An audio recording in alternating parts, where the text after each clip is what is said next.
There's one reason that the Cincinnati Reds must be buyers at this MLB trade deadline in some sense of the word, and it has nothing to do with their current record.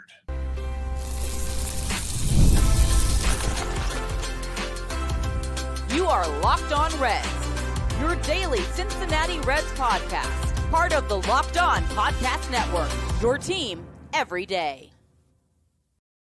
Welcome into the Locked On Reds podcast. Locked On Reds is part of the Locked On Podcast Network, your team every day. My name's Steven Offenbaker. His name's Jeff Carr. We are lifelong Cincinnati Reds fans. We've been podcasting about this team for a combined 14 years. We love talking baseball. We love talking Reds, and we love talking about those things with you. On today's show, the Cincinnati Reds are seemingly at a crossroads in the season.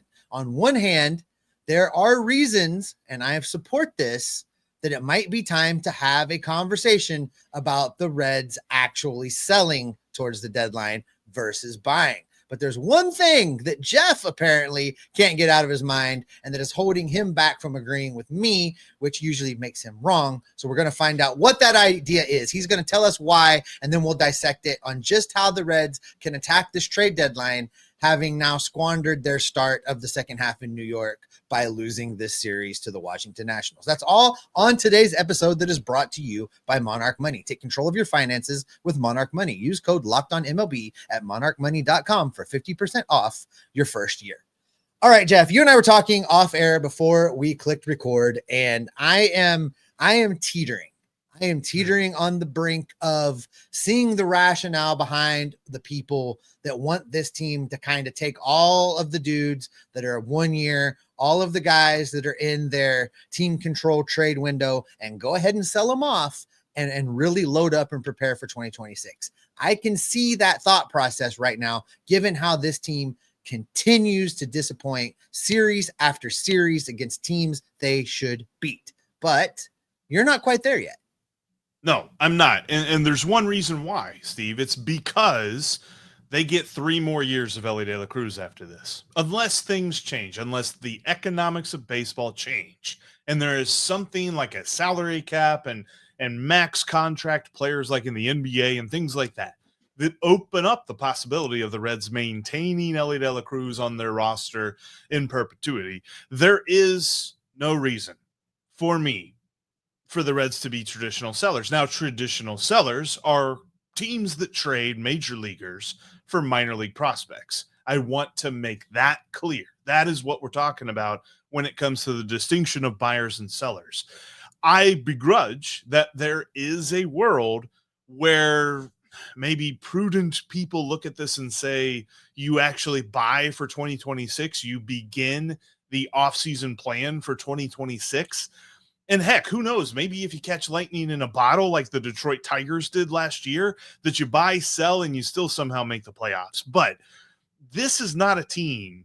As much as it's easy to say that there is a win-loss total, there's a number in the games behind column that I will feel comfortable saying that they should be buyers, because of the existential feeling around the team that they only have so much longer with their star player. And because of that, it is hard for me to sit here and say, yes, go sell those 1 year player or those expiring contracts for prospects. Here's the thing, though, Jeff.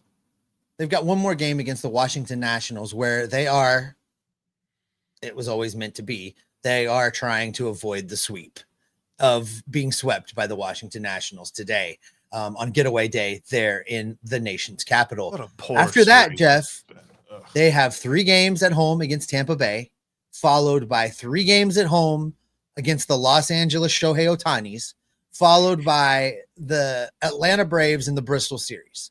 Now, the first game of that the first game of that Atlanta series is just after the trade deadline. Trade deadline's at 6:00. Reds and Braves go at it at 7:10 at Great American Ballpark on the 31st. So that is 1, 2, 3, 4, 5, 6, 7, 8 games. 7 games, actually. 7 games remaining before the trade deadline.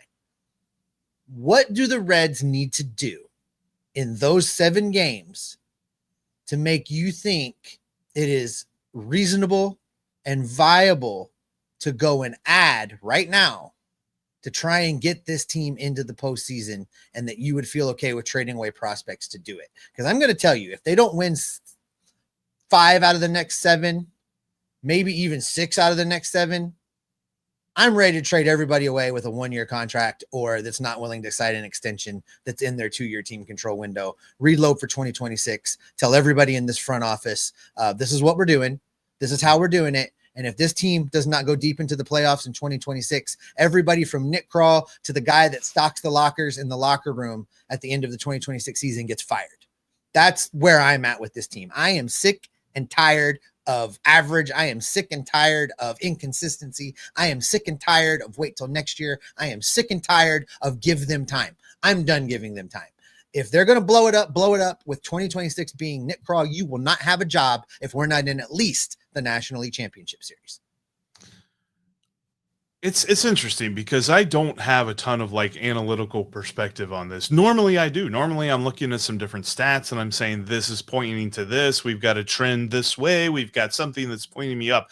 I have seen my confidence really shattered these last couple of days. Which says a lot, right? Because you are Mr. The glass is overfloweth most of the time.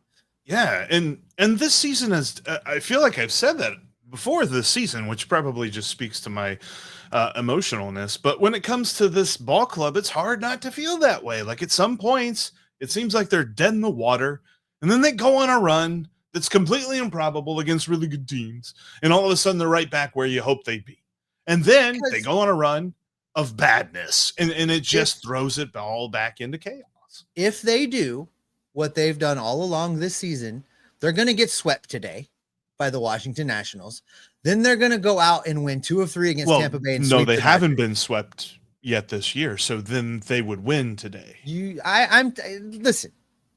They're going to get swept today. That's what's going to happen. They're going to get swept today. I'm going. They're going to win. Lodolo's going to shut them down. They're getting swept today. And then they're going to win 2 of 3 against Tampa Bay, and they're going to sweep the Dodgers. And we're going to be right back at square one, where we always end up at the end of every single week following this team. But I think, hear me out on this. I think Lodolo wins. And then if you win both those series, if you beat 2 out of 3 against the Rays, and then you beat the Dodgers, then there's absolutely no reason to be buyers for this year. Now, I will begrudge if you do not do that. You mean sellers? Buyers for this year if you win both those series. If you win both those series. Okay. Yeah. That's what I'm saying. I will begrudge if you don't do that.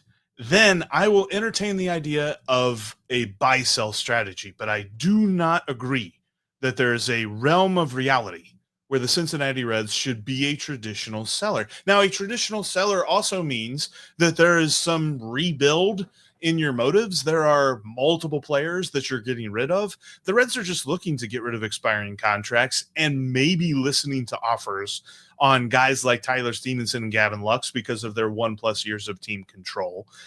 But I don't necessarily think that the Reds have to do this because they are in a super frustrating position that is, okay, maybe this year isn't so bad or isn't so good and as good as we hoped, and we're not going to make the playoffs, but next year will be. And it feels like we've said that a lot in our lifetimes, and I'm really tired of saying that. And I really don't want to get to that point. Turn it into regular where my mind Dallas Cowboys fans around here. We are, because it's oh man, next year, the pitching staff, man, it's gonna be so healthy. Oh my gosh. And then listen, Jeff, I want to continue this conversation, so let's do this. Let's get a break. And when we come back, we're going to talk about specifically what I see as the Reds selling for 2026. We'll talk about what that looks like coming up next.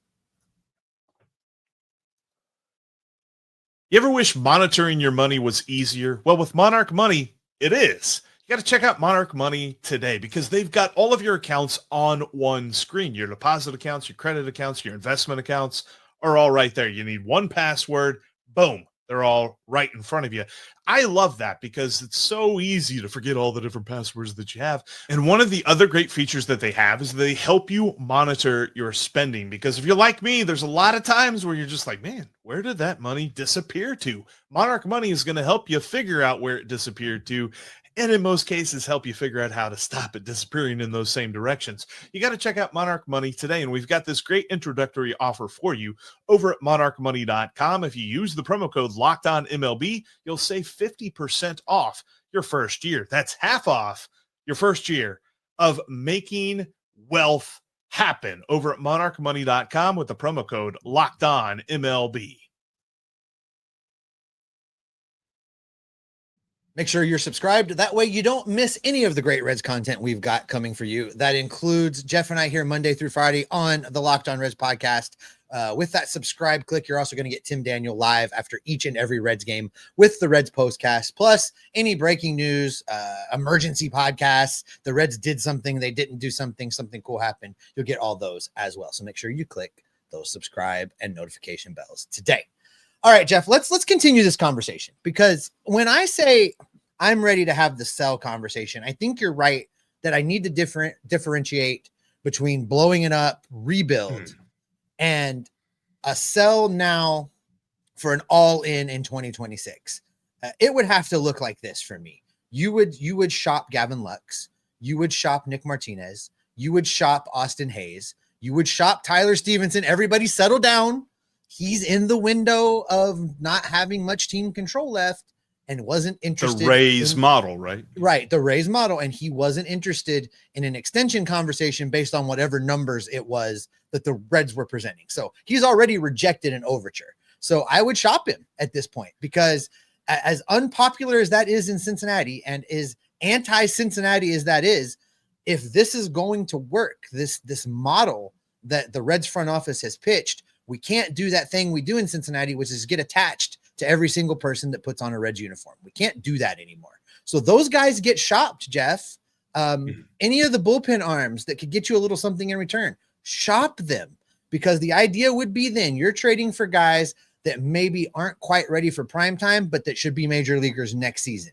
You're using the off season to go sign a guy or two to fill wherever your gaps are. And then you're counting on your pitching being healthy again, right? Hunter Green will be back. Rhett Lauder will be back. Brandon Williamson will be back. Chase Burns will have a year under his belt. Andrew Abbott continues to deal. You got a lot of pitching. This team could be constructed for 2026. Now, I meant what I said there in the last segment, though.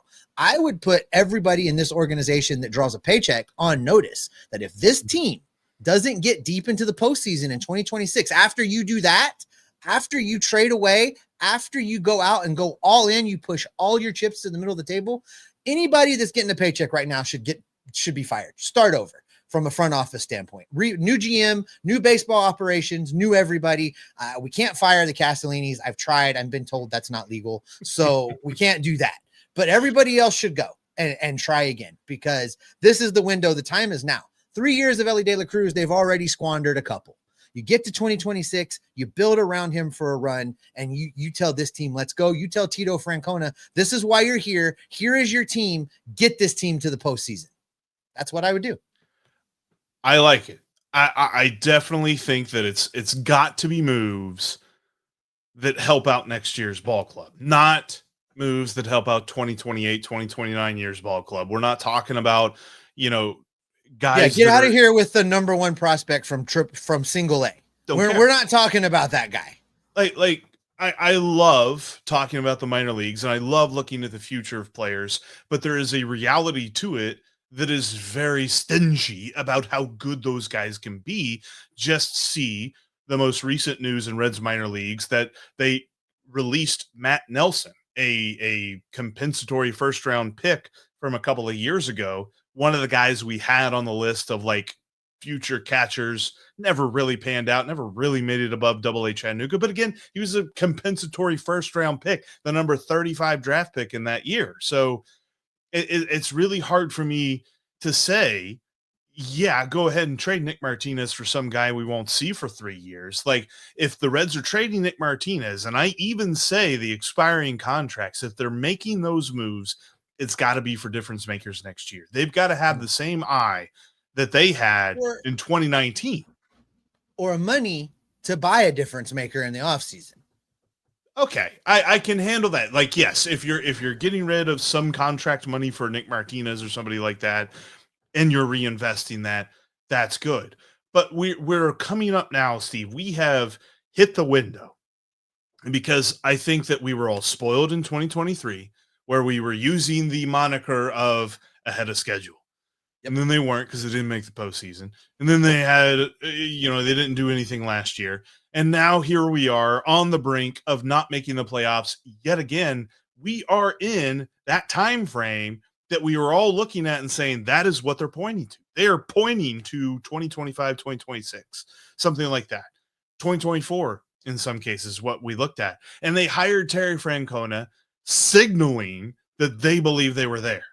And if you're doing that, and now you're hitting the reset button again in some, even if it's a soft reset, and you trade guys like Stevenson and Lux for prospects, then you're going to have a really hard time selling that to me, let alone the casual Reds fan out there that's just like, where's the plan? Where are you guys going with this? Because I get it. I understand that the moniker was get rid of the peaks and valleys. Well, I'm starting to see what happens when you get rid of peaks and valleys, Steve. You're a 500 ball club that doesn't go anywhere. And you never have any peaks. And you never have any. I would take a peak season, Steve. I would take a peak season. Yep. If you told me that the Reds got deep into the playoffs and then they would go quiet for a couple of years, man, I'd have a lot of fun that playoff run. And I haven't had that much fun as a Reds fan in a long, long time. And in fact, they've never made a deep run while I've been old enough to understand baseball. So that just kind of feels like a pipe dream to me at this point. That's why I have a hard time sitting here saying that the Reds don't need to add for this year. Unless they just go on some crazy negative run these next 7 games, I think I'm just going to be in wait and see mode. Now, I'm definitely not for standing pat. There's no world of there's no argument for standing pat. It's either buying or selling. You're either moving somebody or adding somebody. I get. So you're not cool if Nick Krall walks to a microphone and says something like, "We like our team. We're just trying to get healthy." So congrats, Nick. We're going to win 84 ball games. Like, we're not going to get there. It's just not going to happen. Like, it's got to be some moves. Nick Krall has never in his tenure built. He has always torn down. He's got to stop doing that. I got to see if Nick Krall knows how to build. So given what's happened in Washington with the Nationals, let me ask you this. Has your opinion changed at all about this team as a buyer, what that would look like? Is your opinion still go get a bat, go get a bullpen arm, and then maybe if you can look for an extra third piece, but still do those two things? Are you still, is that still where you're locked in, even with what's happened in Washington? Yes. Because I think too, like, I mean, imagine adding, and I'm not even going to say Eugenio Suarez, imagine adding a really solid bat like a Ramón Laureano from the Baltimore Orioles right now, and how that would look, because we're talking about a guy that's had a really nice year on his slash line. He's hit some home runs. Like, just putting that dude where you were seeing at bats from guys like Jake Fraley, or, Gavin Lux wouldn't have to play in the outfield. He could be a little bit more of the infield super utility guy, things like that. Like, I really want to see this team with a proper roster and not constantly moving guys out of position just to get them into the lineup. And then all of a sudden they've all got the same profile right now, Steve. They are a really good piece of hitting guys. There is nobody that is striking fear into the opposing pitcher right now. And Ramón Laureano doesn't do that, but I'm to the point, like, it feels like they need to supplement this roster and they're not doing it. And for them to sit on their hands, or for them to trade guys away for prospects this year, that just doesn't interest me. I really would like to see them get a bat to put behind Elly, because I never, ever want to see again 3 intentional walks in a game for Elly De La Cruz. That was just ridiculous. I was at that game. It ticked me off. I don't want to see that anymore. And the only way to prevent that's to get a bopper behind him. And the Reds, I mean, there's people with the threat of power. There are no boppers right now. Yeah. And what they need to do is go get a bopper. A guy that every single time he steps into the box, the opposing pitcher is going to think, my God, I hope he doesn't hit it into the stands. That's the guy they lack right now. And at this point, Jeff, I really don't care what position he plays. If you can get me a power bat, they can move everybody else around. Everybody else is flexible enough. They can find a way to shoehorn a dude in that hits for power, no matter what position he plays. We've seen a guy. I'm curious as to your thoughts on this. We've seen a guy these last couple of days in Washington, because Josh Bell might be an interesting guy who won't cost as much as an Eugenio Suarez. Should the Reds look at him? We'll discuss that and an interesting example that the Reds could draw upon for late season inspiration coming up next. If you're running a business, you know that every missed call is money left on the table. Think about the last time you had a service emergency, like a burst pipe. If the first plumber didn't answer, did you wait around? No, you called the next guy right away. That's why having a reliable business line is so important. And that's why you need OpenPhone. OpenPhone is the #1 business phone system that helps you streamline and scale customer communication, all from an app on your phone or computer. Do you juggle 2 phones to keep business and personal calls separate? OpenPhone solves that instantly by having the app on your phone. Your whole team can share one number and respond to customers like a shared inbox. No more who is handling this. OpenPhone is offering Locked On Reds listeners 20% off their first 6 months at openphone.com/lockedonmlb. That's openphone.com/lockedonmlb. And if you have an existing number with another service, OpenPhone will port them over at no extra charge. OpenPhone, no missed calls, no missed customers. If you can't watch us on YouTube, you can always listen to us on your favorite podcast app. We're on all of them out there. Go check us out today. And when you're done watching today's Locked On Reds podcast, make sure you go check out Locked On MLB Game Night over in the Locked On MLB feed. They watch every game every night so that you don't have to. All right, Steve, 2 things here to close out the show. I mean, this has been an interesting one because, quite frankly, it's not been a show that I felt super confident about. And I thought about this all while watching the debacle that was Tuesday night's ball game. But I've had this thought as the Reds have played the Nationals the last couple of days that he's not the sexiest trade candidate. He's not the guy that everybody's pining for. He's not going to cost, I don't think, a whole lot. But Josh Bell has absolutely murdered Reds pitching these last 2 days. And I don't necessarily know that he's the best candidate to be a number 4 guy, but I think he would be a big bopper. If you can't beat him, sign him, right? That's the thing. Yeah. Here's the thing with Josh Bell, though. He's wildly inconsistent. And if you go back to 2022, he's played for multiple teams in multiple seasons, but in 2022, he had a WAR of 2.9. And if you expand that out from that 2.9 WAR in 2022 and bring it to through today, that WAR has dwindled down to 1.7. It's going down and down and down and down. You look at his OPS plus, it's a roller coaster, Jeff. Again, back to that 2.9 season where he was 27% better than league average in 2022.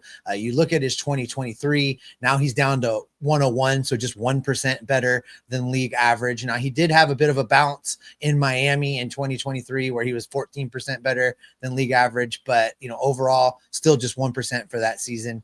And then in 2024, you look at his numbers again, multiple teams, his OPS plus is now down to 100. So now down to league average. And then this season, he's at 99, below league average. All of his trends are down. His WAR is going down. His OPS plus is going down. His home run totals are going down. I don't know, Jeff. I mean, Probably scraping the barrel. Then. This would feel like this to me would feel like one of those moves that I say I hate, which is, look, I did something to say that, look, I did something. This doesn't really address the need. This is going and saying we got somebody so we can say and have a press conference. Jamer Candelario. We added. Yeah. I would much rather whatever resources they were going to put into pulling this off, go get a platoon guy for the outfield that you can pair up with Fraley or whatever. I would much rather them do that than look what I did move, because this would really be like a name that everybody recognizes. However, when you really dig into the numbers, it doesn't quite warrant any fanfare kind of thing. Right. No, and that makes sense actually, because like I was thinking of him, I'm like, I understand that he's probably like all power and then everything else is just kind of fine to maybe below average. But even if the power is kind of dipping too, but that would be he's slugging 383 right now, Jeff. Like, okay, never mind. Yeah, like, but no, I think that would be the thing that I could see Nick Kroll and Brad Metter getting up on the microphone and say, well, yeah, see how he hit against us. Obviously, he's a good power hitter, and everybody's been wanting a good power hitter, and so we got us a good power hitter. But no, I'm with you. It was just a thought that I had that I definitely wanted to dissect there. But there's one other thing too, kind of getting back to where the Reds are right now, what's going to happen in the next week plus, the next 8 days, as it were, leading up to the trade deadline. How are the Reds going to attack this and everything? Food for thought. July 31st last year, the Detroit Tigers had a record of 52-57. And they had just traded one of their better starting pitchers, a guy that was having a bit of a comeback year in Jack Flaherty. They just traded him to Baltimore. So they actually sold. And I don't remember what they got back in that trade, but I don't think it was a major league. But when it came to how the Tigers attacked the trade deadline, they didn't go too crazy. They did a little bit of selling, but they kept the core intact. They kept most of the team intact. You could argue that they really didn't do very much as far as selling is concerned. But the fact that they were under 500 at the trade deadline last year and they made the wild card is something that at least Tito can draw on with this team, because the Reds are not under 500, at least not yet, knock on wood. They are not in the same spot as the Tigers were back then, and they've got the same opportunity as the Tigers in that this third wild card thing just keeps everything super open for teams that are teetering on, will they or won't they on the knife's edge of getting to the playoffs. I think there's plenty of examples, with the Tigers being the most recent one, for the Reds to just be like, yeah, look, we don't have to pack it up right now. We don't have to hang it up right now. And in fact, maybe even if we do add somebody, we could do what the Tigers did last year and come from behind where everybody's not expecting us and then end up in the playoffs. It could happen. I mean, it's, you're telling me there's a chance, right? Like you're telling me there's a chance, but I mean, I look it up and down, Jeff, and I'm just like, I would keep Trevino. I would keep Steer. I would keep McLean. I would keep De La Cruz. I would keep Marte. That's it. Those are the guys that I wouldn't entertain trading right now. Everybody else I would entertain trading from the position player side of things. And the pitcher side of things, I keep Lodolo. I keep Abbott. I keep Green. Burns. I think Chase Burns. I think that's it. Everybody else, fair game. Build for 2026. I mean, I mean, looking at it up and down, there's your core of hitters that you reload around for 2026. There's your starting rotation that you build them a brand new bullpen heading into 2026. And you tell Nick Kroll you're fired if you don't make the National League Championship Series. Get your resume in order. I would even be okay just making the division series. Just make it to the next round. No. That is the mediocre. I want to make the playoffs. If they do this plan I'm talking about right now, if they do this plan that I'm talking about right now, nothing short of the National League Championship is a success. I tell you every year that a successful season, only one team in baseball has a successful season every year, and that's the guys that hoist the trophy at the end, and everybody else failed. I want this team to be freaking successful, and that means winning a World Series. So if they're going to do this, if they're going to quasi blow it up in order to be ready to go day one on 2026, there needs to be some repercussions if they're not successful, because that's the other piece. I was promised accountability by Tito. I was promised accountability. I want accountability. And that starts with heads rolling if this team doesn't make a deep playoff run while Elly De La Cruz is here, because it's criminal if they don't. Maybe there's some sort of behind-the-scenes accountability going on with Will Benson, because he's had exactly 3 plate appearances in the last 10 days. Actually, now, last 11 days. It's kind of crazy to see. But I think maybe they've just marked it, and they're just like, look, we've got to improve. This is an area we've got to improve, and maybe we're just going to improve via outside means, and maybe Gavin Lux is going to be the left-handed platoon in the corner outfield, and then Jake Fraley on the other side as well. I don't know, Steve. I'm at a loss. I really think that they've broken me because I feel like they're right there. And yes, these last two losses just really have brought out all of the boo birds and all of the negativity. And it's obvious to so many negative people that this team is horrible, which they're not. They're just mediocre, which might even be worse than horrible. I'm not The good news, that. the good news is that if Locked On Reds remains consistent, which we usually are, they're going to win the next 8 games now because I've said all the things that I've said. That's what's going to happen. So if they do that, you all are welcome. And I'm obviously not advocate. I don't like the plan of blowing it up. I don't necessarily, but the Reds need to get creative. We said that this past offseason they didn't get very creative. If they're not going to sign free agents, which they don't do, then they've got to make creative trades. Nick Kral's got 8 days to do it, and then there's going to be this really long break for a couple of months, and then he'll be able to do it again this offseason. But really hope that we see some prudent moves moving forward, and that is where we will end prudently today's Locked On Reds podcast. Thank you so much for checking out the show. Make sure that you're subscribed and become an everydayer if you're not already an everydayer. Appreciate you if you are. You guys are so awesome, and I've definitely seen all of the consternation of our everydayers and the consternation of Reds fans as a whole. Hopefully, we will not be as concerned on tomorrow's podcast. Until then, you know that you can get Tim Daniel on the postcast live at the end of every ball game, and you can check out Locked On MLB Game Night, where they watch every game every night so that you don't have to. But you know that Steve and I will be Locked On Reds every single day. Oh, the comment section is going to be fire. I already feel the burn.